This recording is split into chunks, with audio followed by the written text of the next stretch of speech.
Vraie Voix Sud Radio, 17h-20h, Frédéric Brunel, Judith Belair. Et le mardi, ce c'est sont comme les sur le vélo, voix il faut de bien l'emploi. mettre le casque. Oui, c'est un peu le bazar, j'avoue. Bon, thème important ce soir, attention. L'emploi, déjà. Voilà. D'ailleurs, la France se distingue par des défis importants en matière d'emploi des seniors et des jeunes. Le taux d'emploi des 55-64 ans est de 57%, bien inférieur à la moyenne européenne. Et aux meilleurs pays comme l'Allemagne et la Suède, simultanément les NEETs, les jeunes, représentent plus de 10% des jeunes de 15 à 24 ans en 2022. Ils dépassent la moyenne européenne pour la première fois en 10 ans. Et ces statistiques soulignent des lacunes préoccupantes dans l'intégration professionnelle et éducative, globalement dans la manière dont le marché du travail fonctionne. Alors pour en parler, nos invités avec Leonidas Kalogeropoulos, consultant en lobbying, fondateur du cabinet Médiation et Argument. Un habitué de nos vacances, Eric Haddad, il est là, le PDG du groupe Connect. 8 secteurs d'activité dont le travail temporaire, évidemment, vous en êtes le pape même. Et puis Emmanuel Grimaud, président fondateur de la société de conseil Maximis Retraite, spécialisée dans les bilans de retraite. Alors messieurs, on va commencer par évoquer évidemment cette crise de la valeur travail qui concerne notamment l'emploi des jeunes et l'emploi des seniors. Il y a la crise de la valeur travail pour les jeunes, la discrimination souvent à l'embauche pour les seniors. Vous dites, Leonidas Kalogeropoulos, que la perte de foi, c'est aussi ce que payent concrètement en termes d'imposition les Français, c'est-à-dire 55% sur 100 €, et que ça vient majoritairement de là. C'est un phénomène qui est en train d'apparaître comme étant un élément qui dénature le consensus qui peut exister dans notre société, j'allais presque dire dans notre République. C'est un élément fondamental qui est le fait que la valeur travail n'est pas simplement une valeur, j'allais dire morale, mais que c'est la pierre angulaire sur laquelle on peut construire sa place dans la société, construire sa famille, s'émanciper. Donc il y a une foi dans le travail, mais pour que cette foi existe, il ne s'agit pas que propagande. Il s'agit de pouvoir véritablement, lorsqu'on s'est investi dans son entreprise, de constater que l'on vit mieux quand on travaille que quand on travaille pas, que ce soit vraiment un élément différenciant. Et ce qui est donner un sens à sa vie. Mais donner un sens à sa vie, construire sa vie avec son travail. Et quand on a des chiffres faut les prendre parce que c'est pas conceptuel. 3 900 € touchés par un collaborateur à la fin de son mois, ça coûte 8 500 € à l'entreprise. C'est un élément, ça veut dire que le collaborateur a 46% dans sa poche de ce que l'entreprise a déboursé. Donc lorsqu'on dit qu'il y a, d'ailleurs on le nomme mal, c'est pas une crise du pouvoir d'achat, c'est que petit à petit, on se rend bien compte que l'on a beau travailler, on a beau s'investir, on n'arrive pas à épargner pour son logement, on n'arrive pas à mettre de l'argent de côté pour laisser un capital à ses enfants, donc on n'arrive pas à construire sa vie. Donc petit à petit... Que dire de devenir propriétaire de son logement c'est quasiment impossible. Donc on n'a pas vu ce phénomène se développer, parce qu'il s'est fait par glissement progressif. D'ailleurs, Antoine Fouché, que vous citiez tout à l'heure, a donné quelques chiffres très importants. Il reste 54 € dans la poche d'un salarié quand il a touché 100 € du travail. Il en reste 97 quand on touche 100 € de l'héritage. Vous voyez le gap. Et puis surtout, dans les années 70, il restait 70 € du travail dans la poche sur 100 € perçus. Ça veut dire que ce phénomène, c'est considérablement, propagé avec les années. Si on veut donner un chiffre juste pour en prendre la proportion, la taxe la plus élevée en France, c'est la TVA. Ça rapporte 185 milliards par an à l'État. Les charges sociales, patronales ou salariales, les charges sociales, c'est plus de 450 milliards. C'est-à-dire plus du double de l'impôt le plus élevé en France. Et, ça veut dire que dire, parce qu'on a l'argument contraire qui est de dire, oui, mais regardez, nous avons des services à votre disposition, sauf que, bien sûr, les services publics sont en grande crise. Donc, alors, en l'occurrence, les cotisations, elles sont supposées financer des droits et des prestations sociales. Maintenant, on n'est pas en train de dire qu'il faut casser notre modèle social ou que ce n'est pas bien d'avoir une protection sociale. On est juste en train de se dire, est-ce que c'était la bonne manière de le financer? Est-ce qu'il n'y a pas d'autres recettes qui sont possibles? Et en l'occurrence, ce poids des charges, il ne pèse que sur le travail. Et comment dirais-je, ce schéma-là, il a comme conséquence que l'on a une perte de foi dans le travail. La valeur travail s'est totalement disloquée et c'est en train de créer une crise de société extrêmement profonde. Alors, messieurs, autour de la table, vous êtes tous patrons, en l'occurrence. Vous, Eric Haddad, vous êtes, on l'a dit, à la tête du PDG, vous êtes PDG du groupe Connect, vous avez 8 secteurs d'activité, vous avez beaucoup de salariés. On imagine que c'est une manne financière absolument énorme pour vous. Qu'est-ce que ça vous évoque, ce que dit Léonidas Kalogeropoulos? Approchez-vous de... Oui, c'est pas une manne financière pour nous, c'est une manne financière pour l'État. Ouais. Puisque aujourd'hui, effectivement, Oui, comme le dit Emmanuel, Léonidas, pardon, excusez-moi. Comme le dit Léonidas, vous avez déjà vu une fiche de paye? Est-ce que vous avez vu une fiche de paye? Approchez-vous du micro. Fiche de paye, en fait, c'est quasiment 2 pages et demie. C'est devenu ingérable. Donc aujourd'hui, en fait, quand vous vous apercevez, et ce que disait Léonidas, qu'un salarié aujourd'hui coûte le double de son salaire net, même voire un peu plus, on s'aperçoit qu'il y a un vrai malaise. C'est que où va cet argent en fait et comment il est géré? Le vrai problème aujourd'hui, c'est que on n'a pas cessé d'augmenter en fait toutes ces taxes. Et aujourd'hui, ces taxes-là, alors comme le dit effectivement Léonidas, oui, alors on a des services publics, on a un certain nombre de choses, etc. Mais comment c'est vraiment géré, puisqu'on a l'impression qu'il y a un trou. En fait, il y a un trou. Alors laquelle vous enlèveriez par exemple? Au niveau des charges, des taxes. Oui. On regarde là par exemple la fiche de paye. Je vais vous dire, de toute façon, c'est simple. Vous savez, à un moment donné, il y a eu la prime Macron.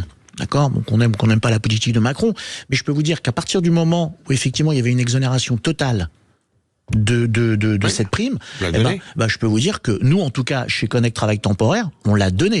Et on a donné un maximum. Pourquoi? On s'est dit, ça tombe bien, on va faire bénéficier effectivement à nos collaborateurs cette participation. Donc d'abord, c'est une façon aussi de les faire participer à nos résultats. Et quand vous leur donnez effectivement cette prime, je dis n'importe quoi, 3 000, 3 500, 4 000 euros bruts, ça coûte ça. Et puis ça fidélise aussi, ça valorise le travail. Ça valorise le travail et ça va directement dans la poche du salarié. Je voudrais apporter un petit peu si vous permettez, parce que je crois qu'il y a 2 phénomènes, il faut les distinguer. Il y a des problèmes de pouvoir d'achat, par exemple lorsqu'il y a une crise d'inflation, et à ce moment-là les primes, c'est bien. Mais lorsque l'on a entamé la foi dans le travail, les primes, ça suffit pas. On est d'accord. Et donc, la prime, c'est une bonne rustine, et ça a été une bonne rustine, en particulier, on l'a intégré, ça a été d'ailleurs inventé par le patronat, cette prime, pour éteindre l'incendie des Gilets jaunes. Mais là, on est sur quelque chose d'autre. Et pardonnez-moi, quand vous dites qu'est-ce qu'on retirerait de la fiche de paye, pour le moment, avant de retirer des choses de la fiche de paye... CSG, par exemple. Non, en tout cas, certainement pas la CSG, parce qu'elle touche une assiette beaucoup plus large. Vous pensez que c'était anodin? Mais non, simplement, je pense que avant de savoir ce que l'on va retirer en termes de financement et quelle est la prestation qu'on va retirer, déjà si on commençait à réfléchir au mix, par exemple la TVA, on a une des TVA les plus faibles d'Europe. Vous augmentez la TVA, c'est l'idée de la TVA sociale, si vous mettez 2 points de TVA supplémentaires, c'est 20 milliards. Ces 20 milliards, vous avez 100 millions de touristes qui viennent tous les ans en France. Ils achèteront des produits dans lesquels il y aura une partie de TVA qui comportera du financement des services sociaux. Et dès lors, vous pouvez baisser les charges sociales et rendre le différentiel aux salariés. Je voudrais donner la parole à Emmanuel Grimaud. Emmanuel Grimaud, je rappelle que vous êtes président fondateur de la société de conseil Maximis Retraite. Donc les problèmes du départ du travail et de la retraite active, vous connaissez bien. Vous avez aussi des employés. Qu'est-ce que ça vous évoque justement ce que nous dit Léonidas depuis tout à l'heure? En fait, donc la protection sociale au sens large en France, c'est 800 milliards d'euros. Budget de la justice, de la police, c'est 40 milliards d'euros. Donc ça vous donne un ordre de grandeur, dont effectivement 500 milliards sont prélevés sur le travail. Le problème, là encore, c'est pas de retirer quelque chose et c'est pas de remettre en cause. Ça veut dire que vous êtes en train de dire qu'on ne sait pas où tout cet argent non, c'est pas ça. Il y a un accord global du pays pour dire on va financer, on veut plus de redistribution, etc.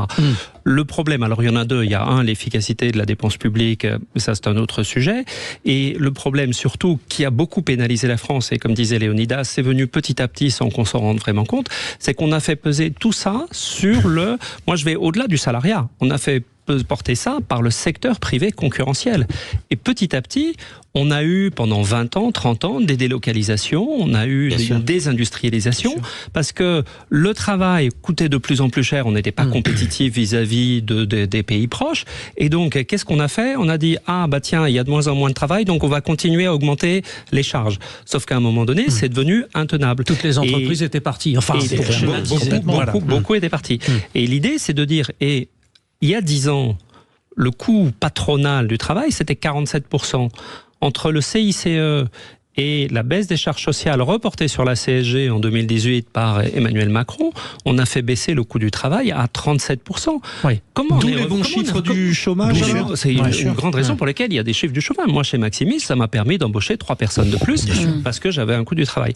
Donc l'idée, c'est de dire, est-ce que la distribution sur le secteur privé concurrentiel est la bonne solution ou est-ce qu'il n'y en a pas d'autre? Et effectivement, il y a la TVA, il y a la CSG qui a une efficacité d'impôt, mais il y a d'autres prélèvements qui peuvent être utilisés pour redonner du pouvoir d'achat sur la fiche de paye et sur le compte en banque des Français. Et passionnant, messieurs, surtout vous les auditeurs de Sud Radio, vous restez avec nous parce que ça continue. Juste après ça, à tout de suite.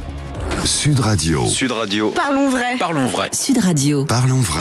Les vraies voix Sud Radio, 17h-20h, Frédéric Brindel, Judith Belair. Et le mardi, ce sont les vraies voix de l'emploi qui sont avec vous. Ah oui, avec 3 références autour de la table. Léonidas Kalogeropoulos, consultant en lobbying et fondateur du cabinet Médiation et Arguments. Nous avons Eric Haddad, PDG du groupe Connect. Et puis Emmanuel Grimaud, président fondateur de la société de conseil Maximis, en retraite justement. On en parle, Judith Belair. Tout à fait. Alors avant de redonner la parole à Léonidas Kalogeropoulos, je vais quand même parler du livre, du plaidoyer d'Emmanuel Grimaud, dont je vais citer une phrase. Ça s'appelle Plaidoyer pour l'emploi des seniors, lettre à mon DRH et à mon directeur général. Ça sort dans une semaine, c'est ça? Alors vous dites dans ce plaidoyer, la valeur d'une femme ou d'un homme ne peut pas se réduire à un nombre d'années. C'est-à-dire qu'en fait, ce que vous expliquez, c'est que c'est pas parce qu'on a passé l'âge ou qu'on est à l'âge de la retraite qu'on ne peut pas continuer à être actif, en fait. Bien sûr. Absolument. Ça fait du bien d'entendre ça déjà. Pardon, excusez-moi, ça m'a fait du bien. Merci. Ça fait 20 ans. J'y suis pas à la retraite, mais ça me fait du bien moi aussi. J'y suis pas, mais ça fait du bien aussi. Ça fait 20 ans qu'on accompagne les entreprises dans cette transition pour les salariés de plus de 50-55 ans. Et c'est assez désespérant de voir effectivement que nos entreprises en France, c'est très français comme phénomène, ont cette difficulté avec les salariés seniors. Dans les plus grandes, ça va se traduire par des plans de départ un petit peu brutaux. Et dans les autres, que ce soit sur l'embauche, que ce soit sur le maintien dans l'emploi, on reste sur des préjugés d'un autre temps. Les seniors sont pas adaptés à la technologie. Les seniors sont pas dynamiques, sont pas actifs. Les seniors vont pas s'engager. Les seniors, de toute façon, ils sont tous au chômage. Il faut laisser sa place aux jeunes. Combien de fois on entend ça? Bien entendu. Pendant des décennies, on avait un vieux prend la place d'un jeune. Donc, si on met les vieux dehors, ça va donner de l'emploi aux plus jeunes. Toutes les études ont démontré, dans tous les pays, que plus il y a d'emploi des seniors, plus il y a d'emploi des jeunes. Ça y est, c'est enfin quelque chose qui est disparu. Mais aujourd'hui encore, on voit que le senior est souvent une variable d'ajustement, alors que quand vous creusez, si demain vous formez un senior à 55 ans, il va rester dans votre entreprise juste pendant 7 ans, voire 10 ans. Si vous formez un jeune de 27 ans, faut tout reprendre. Est-ce qu'il n'est pas parti dans 6 mois ou dans un an? Oui, en plus. Oui. Et pourtant, on vous dit, non, ça sert à rien de former les seniors parce que de toute façon, tôt ou tard, ils vont partir. Donc, on a écrit ce plaidoyer pour vraiment essayer de faire changer toutes ces idées reçues. Aujourd'hui, il y a plein de dispositifs qui existent. Il y a le cumul emploi-retraite, il y a la retraite progressive. Il faut que les entreprises et les DRH s'approprient tous ces schémas qui existent et ne regardent plus les seniors comme des populations qui sont déclinantes, sachant que... Il y a un chiffre qui fait peur, c'est le fameux 5. Dès qu'on a passé la cinquantaine, on a l'impression... Alors, justement, je donne un chiffre aussi que je rappelle. L'objectif, c'est les Allemands, par exemple, si on suivait leur route, en 2040, si on arrivait à faire ensemble que les jeunes et les seniors travaillent, ça serait de nature à accroître le PIB actuel d'environ 8 points, soit 200 milliards d'euros de richesse supplémentaire tout de même. Alors ça me paraît énorme. En fait, ce qui est paradoxal, c'est que le taux d'emploi en France des 55-59 ans, il est bon. Il est même meilleur que dans la moyenne de l'Europe. Il n'y a que l'Allemagne et les Pays-Bas qui sont devant. D'accord. Autrement dit, 55-59, c'est bon. 55-59, c'est bon. Donc, Et en revanche, sur les 60-64 ans, il est beaucoup plus bas, en partie parce que les gens... Entre 55 et 64, hein, c'est ça que oui, ça, mais en ça fait, baisse. il faut le décortiquer entre 55-59, qui est bon, et 60-64. Mais pourquoi, là encore, on dirait les gens de 59 ans, ça va, et les gens de 60 ans, ça va plus? D'accord? Et effectivement, il y a un effet sur le PIB, il y a un effet sur la richesse nationale, il y a un effet sur les dépenses sociales, ce qu'on disait tout à l'heure. Si, au lieu d'avoir des gens qu'on va payer pour être soit au chômage, soit à la retraite, on continue à les faire travailler et qui vont cotiser, l'effet sur les comptes de la nation est extraordinaire. Éric Haddad, je voudrais quand même que vous nous fassiez un petit peu un panel, puisque vous avez 8 secteurs d'activité, vous avez beaucoup d'employés, on l'a dit, vous avez évidemment des jeunes, des seniors et puis des gens d'un âge milieu. Qu'est-ce que vous constatez effectivement, parce qu'en plus vous êtes spécialiste du travail temporaire, hein, donc qu'est-ce que vous constatez justement dans cette progression ou cette installation sur le marché? Alors pour rebondir effectivement sur le senior, on s'aperçoit que plus on arrive à un certain âge, entre guillemets, c'est-à-dire 62, 63, et plus c'est compliqué. Tout simplement, effectivement, au niveau de l'embauche. Pour les raisons suivantes. La première, c'est que ces personnes-là ont été habituées à des niveaux de rémunération qu'ils ont pu cumuler au fur et à mesure de leur expérience. Depuis un certain temps. Et donc, quand ils arrivent, en fait, sur le marché du travail et qu'ils veulent maintenir ce niveau de rémunération, c'est très compliqué en fait pour les entreprises de les embaucher. Pourquoi? Ils sont si exigeants que ça? Oui, j'ai pas l'impression. Oui, je vais vous dire pourquoi en fait. Tout simplement parce qu'en réalité, quand vous avez 62, 63, 64 ans, l'entreprise va dire, chez l'entreprise va se dire bon, je vais investir sur lui, mais il va rester quoi? Il va rester 1 an, 2 ans, 3 ans maximum. Donc investir et en plus accepter ces conditions-là, c'est très compliqué aujourd'hui pour nous, chefs d'entreprise de PME, compte tenu déjà des problèmes de rentabilité qu'on a, des problèmes de taxation qu'on a dans tous les sens. Donc c'est compliqué. Si maintenant effectivement vous êtes dans le senior plutôt 55, 56, là c'est plus facile. Pourquoi? Parce que le chef d'entreprise peut se projeter. Il va se dire moi j'ai besoin de cette compétence parce que quelqu'un qui a 55, 56 ans, c'est quelqu'un qui a de la compétence, qui a de l'expérience. C'est pas un jeune qui sort des écoles et qui a 1 an ou 2 ans d'expérience et qui aujourd'hui en fait la mentalité et la philosophie aujourd'hui de nos jeunes et j'en connais, j'en côtoie énormément, c'est de dire je vais bosser, mais je vais rester 1 ou 2 ans dans cette boîte. Après, je vais me tirer dans une autre boîte. Après, je vais peut-être me déplacer en province. Après, je vais peut-être me déplacer à l'étranger. Donc, c'est beaucoup plus compliqué de construire. Et quand on a cette philosophie, en fait, on s'aperçoit qu'aujourd'hui, embaucher des seniors qu'à 55 ans, 56 ans. C'est un peu l'âge idéal, quoi. Ouais, parce qu'en fait, c'est l'âge idéal parce qu'en fait, on se projette. Ça va devenir. Le chef d'entreprise va dire. Ceux qui nous écoutent se disent tiens, je n'y croyais pas. Mais si, il faut y croire. Vous nous annoncez, Éric Haddad, une bonne nouvelle. Mais c'est une bonne nouvelle. Il faut y croire. Pourquoi? Parce que le chef d'entreprise aujourd'hui va se projeter sur 7 ans, 8 ans, 9 ans. Donc il va se dire, aujourd'hui j'ai une compétence en face de moi qui a acquis cette compétence depuis 20 ou 30 ans ou 40 ans. Il arrive chez moi, il va pendant 7 ans, 8 ans, 9 ans avant d'aller à la retraite, il va pouvoir m'apporter cette compétence. Et si le chef d'entreprise est dans une dynamique de transmission intelligente, il essaie de trouver effectivement un jeune en parallèle pour travailler en équipe, une équipe intergénérationnelle, parce qu'aujourd'hui c'est ce qui fait le futur. C'est qu'un jeune soit capable de travailler avec quelqu'un qui a une expérience de ce niveau-là, pour qu'à terme, il y ait la passation qui s'effectue. Et c'est là en fait qu'il faut pouvoir réussir à faire Léonidas Kalogéropoulos. Alors, j'allais vous poser une question, mais je sais que vous vouliez revenir sur un thème. Donc, ce que je vais vous faire, je vais vous dire, allez-y, dites ce que vous avez envie de dire. Alors, je vais quand même revenir sur un point, juste sur ce que a écrit Emmanuel Grimaud. Je trouvais ça assez amusant parce que c'est le CID à l'envers. C'est la valeur n'atteint pas le nombre des années. Et là, ce que vous dites, c'est le nombre des années n'atteint pas la valeur. Et le CID de Corneille. De Corneille, bien d'accord. On a les mêmes références. On a les mêmes références. Je trouve que c'est assez joli. Je voulais aussi rebondir sur un point que disait tout à l'heure Emmanuel à propos du contrôle des dépenses et des dépenses sociales. Je voudrais souligner quelque chose qu'on évoquait tout à l'heure. Je pense que c'est très important de l'avoir à l'esprit. Tout ce qui est financé dans l'État par l'impôt et la fiscalité est contrôlé par la Cour des comptes.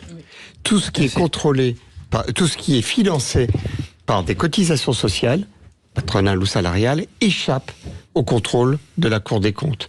Lorsque l'on réfléchit à trouver de la rationalité, trouver de l'efficacité... Concrètement, ça change quoi pour un chef d'entreprise, par exemple? Alors, je vais vous dire, lorsque Emmanuel Grimaud dit, et à juste titre, c'est à peu près 800 milliards que nous dépensons dans nos mécanismes sociaux, il y en a 500 milliards qui sont financés par des cotisations sociales. Ces 500 milliards échappent au contrôle de la Cour des comptes. La Cour des comptes, qui est l'institution de notre République en charge de vérifier que la dépense publique est convenablement menée, conduite, utilisée, et c'est l'institution qui nous permet d'aller vers de l'efficacité. Eh bien, elle ne touche pas à cette enveloppe de 500 milliards. Et je pense que si on a trouvé un peu des pistes de rationalité pour dépenser mieux et peut-être même... pour que les souris dansent, en fait, c'est ce que vous dites. Bah, écoutez, en tous les cas, lorsqu'on se demande pourquoi il y a une telle réticence à transférer des cotisations vers de l'impôt, et je pense qu'il y a là peut-être quelque chose qu'il faut regarder. En tous les cas, si on est dans un moment où on essaye de trouver des solutions, et vous savez d'ailleurs qu'à la REF, cette rencontre des entrepreneurs de France, il n'y avait pas de politique cette année, à part président du Sénat. L'hippodrome de Longchamp, donc la rentrée du MEDEF. Absolument. Eh bien, beaucoup de chefs d'entreprise et le monde patronal étaient en ébullition pour trouver des solutions. Et je pense que là, il y a des solutions qui sont très importantes. Merci pour la transition, Léonidas. Mais je pensais bien que j'allais être utile à quelque chose cet après-midi. Voilà. Vous allez pouvoir nous faire un petit récap, justement, de ce qui s'est passé à cette réunion du MEDEF. Et puis, on va continuer sur la concrétisation des solutions, justement, pour sortir de cette crise de la valeur travail. Je crois que vous en avez une ou deux, Léonidas. Vous restez avec nous, chers auditeurs. Oui, parce qu'en plus, on a des bonnes nouvelles. Moi, j'aime bien. J'ai bien aimé cette partie-là. Et puis, je pense que c'est des bonnes nouvelles pour les patrons aussi, Eric Haddad, Emmanuel Grimaud. Voilà. Et pour les salariés aussi. Et pour les salariés, forcément. Parce qu'on travaille en équipe. Voilà. Mais oui, l'entreprise, c'est une petite nation en miniature. Exactement. Et ça, il ne faut pas l'oublier, parce que souvent, malheureusement, les syndicats montent souvent les salariés contre, en fait, les chefs d'entreprise. Et comme je le répète souvent, en fait, nous ne sommes pas des patrons du CAC 40, nous sommes des patrons de PME. En parlant d'équipe, notre réalisateur nous demande... Ah bah voilà. Voilà. Allez, à tout de suite. Sud Radio. Sud Radio. Parlons vrai. Parlons vrai. Sud Radio. Parlons vrai. Les vraies voix Sud Radio, 17h-20h, Frédéric Brindel, Judith Belair. Et les vraies voix de l'emploi sont avec vous ce soir. On est avec Léonidas Kalogéropoulos, consultant en lobbying, fondateur du cabinet Médiation et Argument. Eric Haddad, PDG du groupe Connect, 8 secteurs d'activité, attention, dont le travail temporaire. Et puis Emmanuel Grimaud, qui est président fondateur de la société de conseil Maximis Retraite, spécialisée dans les bilans de retraite. Alors, ils vont nous faire a priori un petit... ils étaient quelque part aujourd'hui, ces messieurs. Frédéric Brindel. Alors donc, vous l'avez entendu dans l'actualité, nous vous en avons parlé sur Sud Radio. Le MEDEF, les grands patrons avaient rendez-vous donc pour leur rentrée traditionnelle à l'hippodrome de Longchamp. Et évidemment, à chaque rentrée, il y a le ministre qui est là, mais là, il n'y avait pas de ministre du tutelle. Et du coup, Léonidas Kalogéropoulos, vous y étiez, il y avait comme une espèce de mais Emmanuel Grimaud y était aussi, je crois. Ils ont remplacé les ministres. Ils ont remplacé les ministres.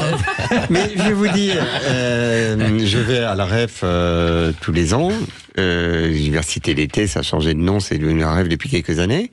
Je trouvais cette séquence absolument passionnante et quelque part infiniment plus passionnante que les grandes messes dans lesquelles vous avez l'ensemble des chefs d'entreprise qui sont assis, qui écoutent les ministres et qui ont l'air d'attendre que la vérité vienne d'en haut. Mais là, Patrick Martin a pris un petit peu le taureau par les cornes, le patron du MEDEF. Il a pris le taureau par les cornes et il a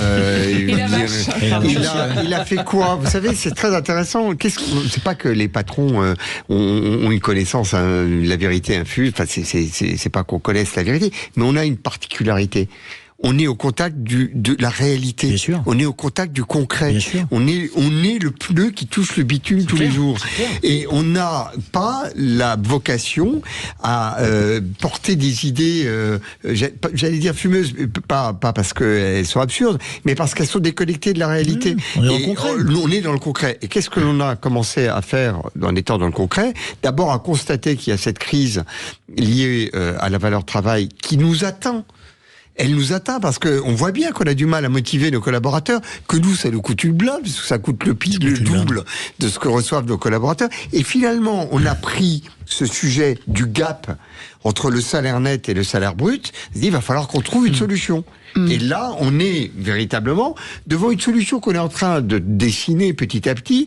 Il y a des contributions très intéressantes, mais quand vous parlez d'Antoine Fouché, il faut avoir à l'esprit que ça a été un ancien directeur général du MEDEF, qu'il a été directeur de cabinet de Madame Pénicaud quand elle a été au ministère du Travail, que désormais c'est un entrepreneur.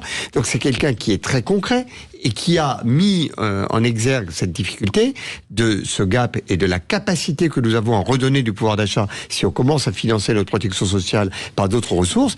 Et ce chemin-là est un chemin qui peut tracer un consensus politique entre les différents partis raisonnables de l'échiquier politique. Eh bien, vous voyez, le message sera venu du patronat, il sera allé vers le politique et pas l'inverse. Alors, je rebondis sur le fait que quand on paye quelqu'un, ça coûte le double, hein, parce que Plus je du rebondis double. sur plus du double, parce que je rebondis sur une des propositions NFP, hein, qui est LFI, d'augmenter le SMIC à 1 600 €. Alors vous, Eric Haddad, justement, quand vous avez forcément des jeunes, par exemple, qui sont au SMIC dans votre entreprise, on imagine, on se rend pas compte en fait de ce que c'est une augmentation de 300 € pour un patron comme vous. Donc ça, c'est un sujet intéressant aussi à aborder. Ouais.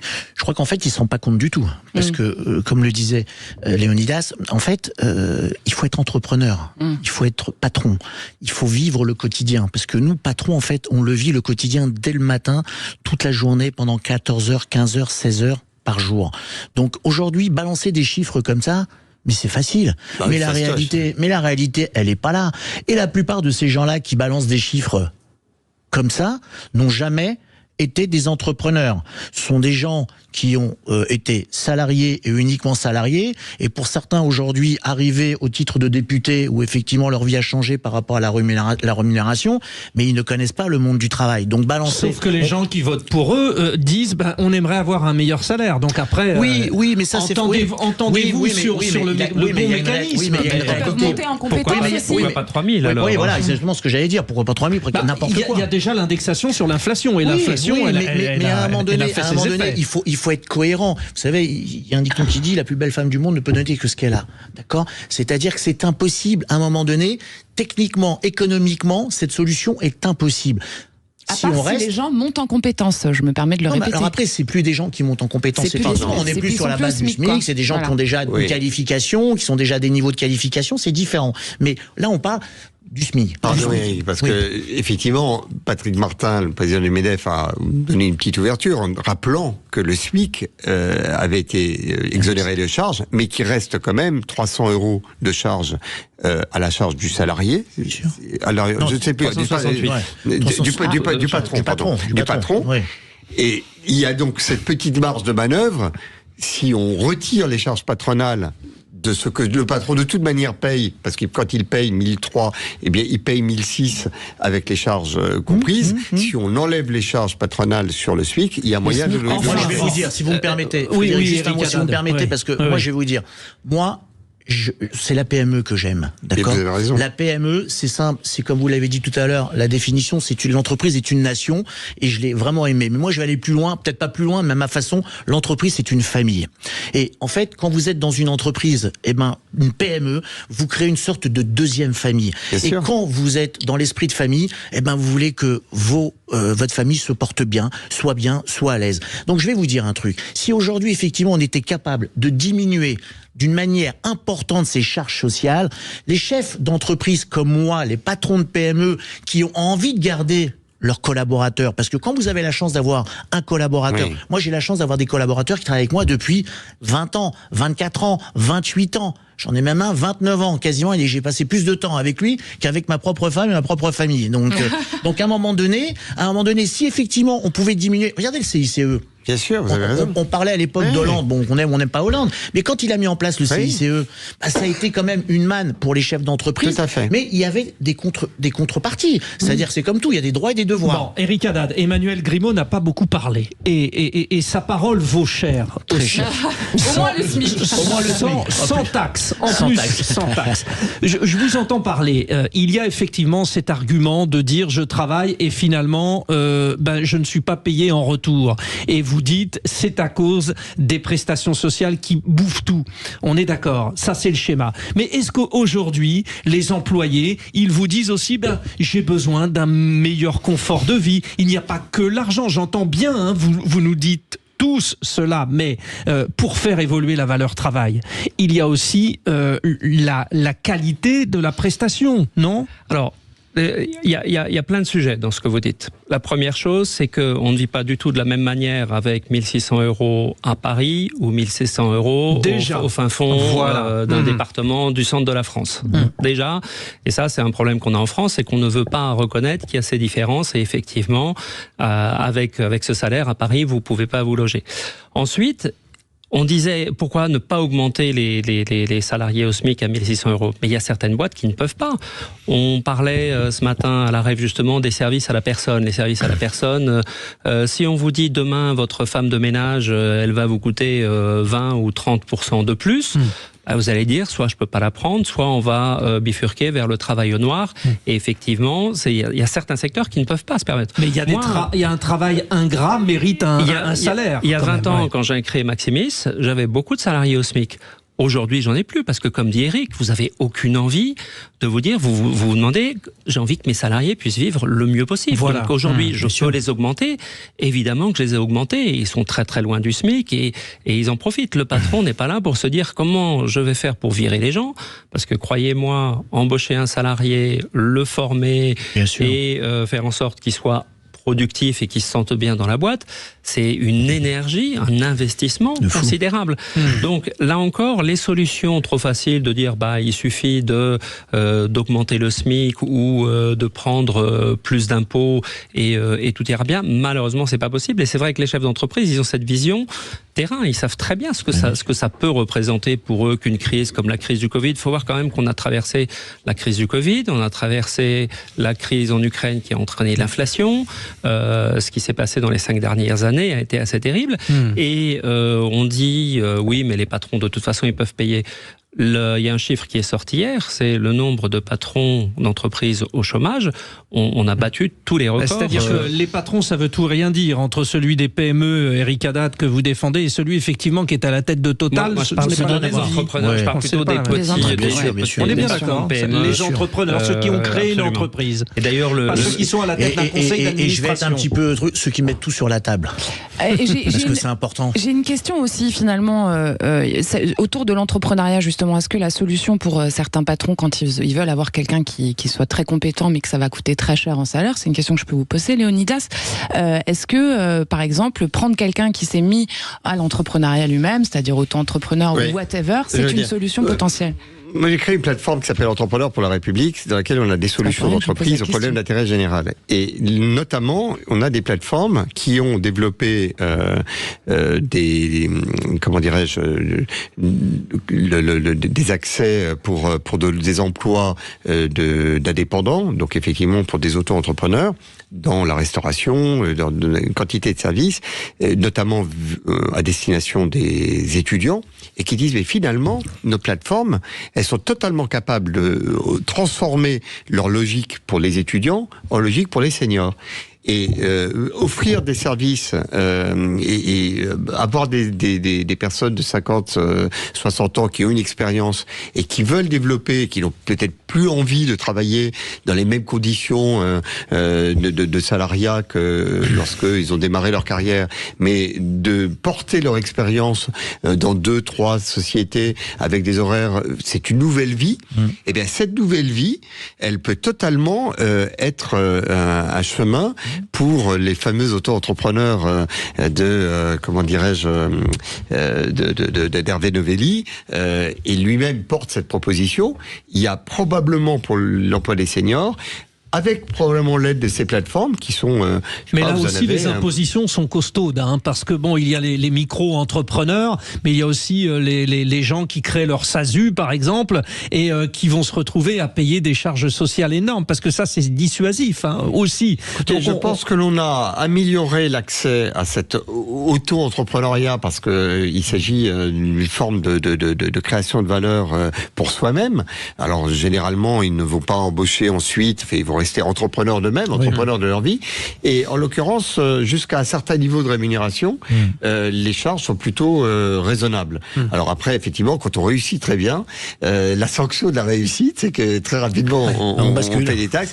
Mais c'est une sanction que généralement on accepte. C'est que tout va bien. On continue tout de suite cet excellent échange, messieurs, puisqu'il va falloir qu'on fasse une petite pause. Restez avec nous, les auditeurs de Sud Radio. Nous, on est là. À tout de suite. Sud Radio. Sud Radio. Parlons vrai. Parlons vrai. Sud Radio. Parlons. Les vraies voix Sud Radio, 17h-20h, Frédéric Brindel, Judith Belair.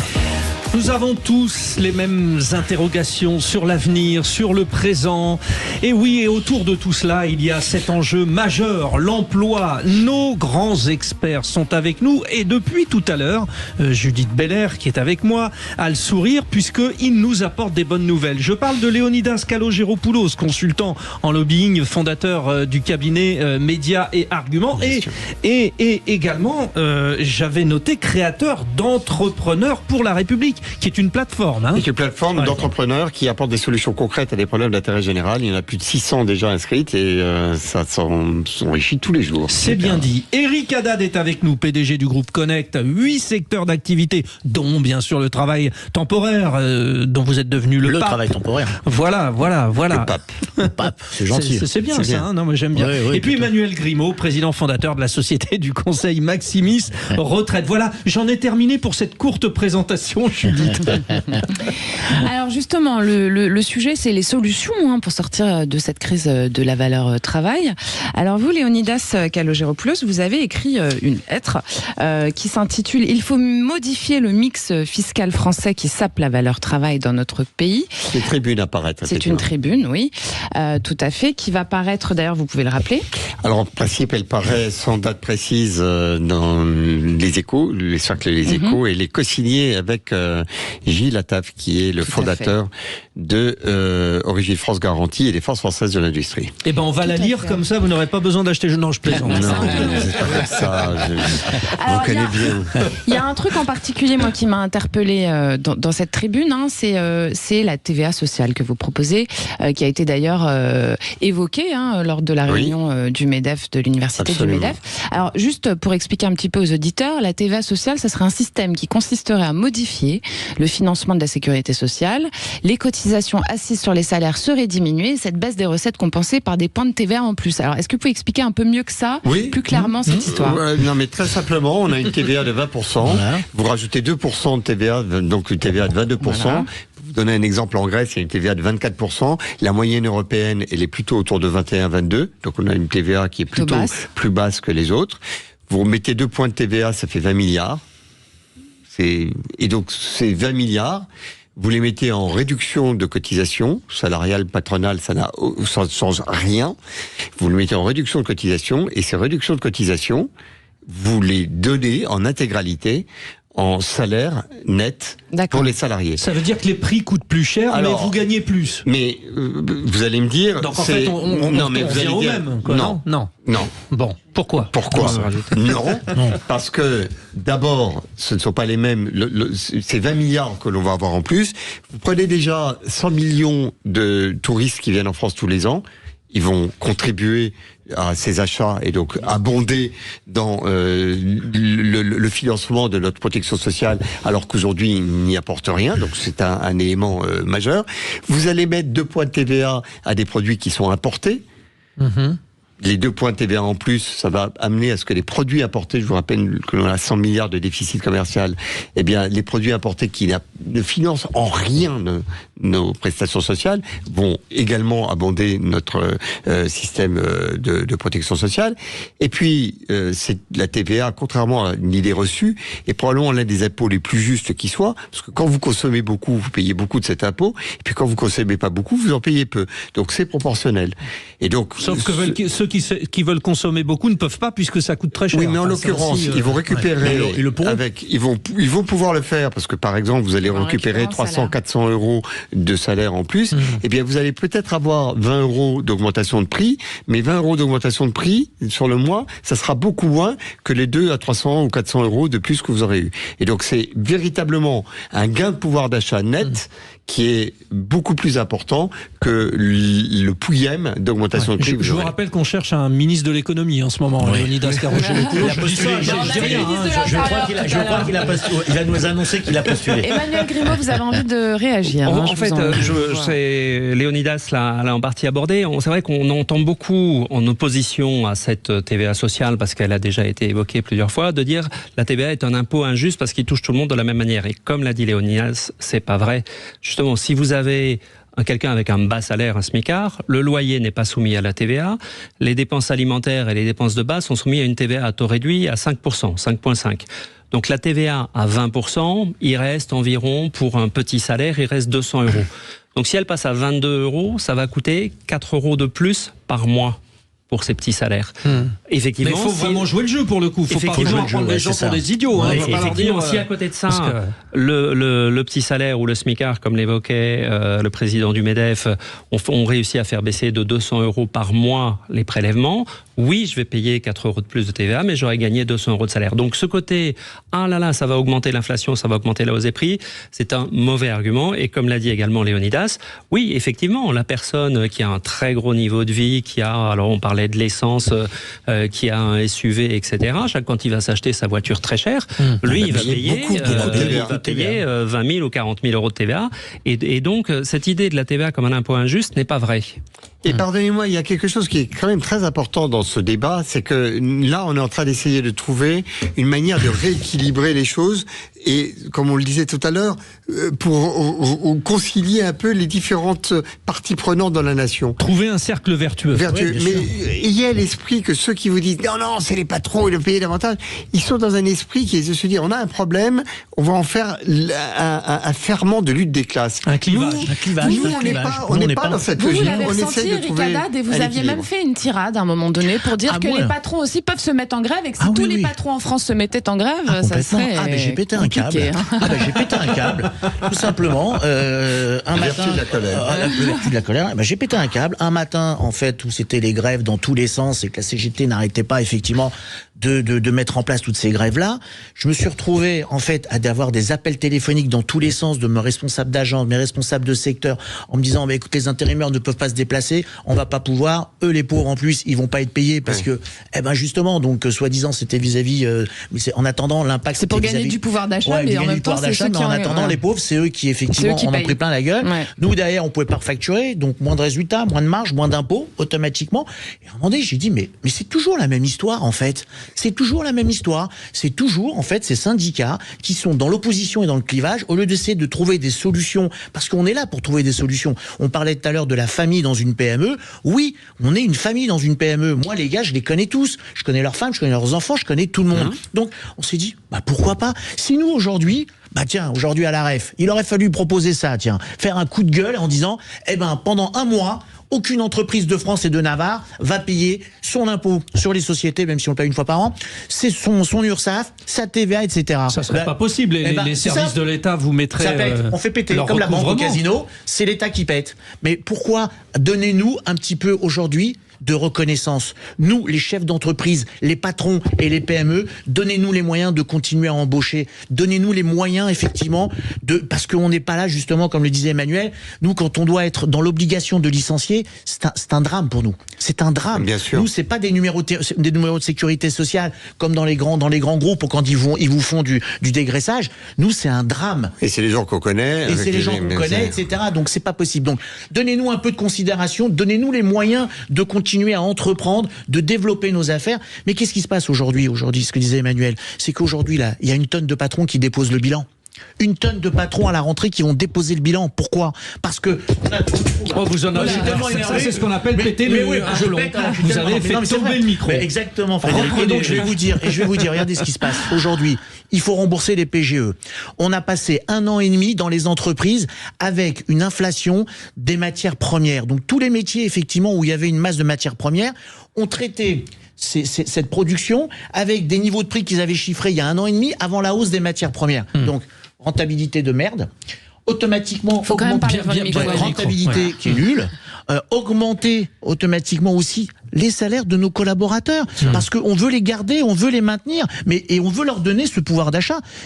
Quand vous mettez tous ces paramètres dans cette équation, plus le PGE à rembourser, croyez-moi qu'il y a aujourd'hui beaucoup d'entreprises qui n'arrivent pas à résoudre cette équation. Et pardon, mais c'est vrai, Eric, que quand on entend des gens venir, on va faire ceci, cela, demain la gratis, c'est vrai que ça énerve. Mais moi, ça m'énerve. Je comprends que ça énerve. Parce qu'avant de parler, il faut connaître le sujet, quoi. On est bien d'accord. Je trouve quand même que on a progressé dans la reconnaissance collective de ce que les entrepreneurs apportent à la France. Je pense qu'il y a là-dessus un véritable progrès. En tout cas, je l'espère. On va donner le mot de la fin à Emmanuel Grimaud, parce qu'il nous reste 2 minutes. Pour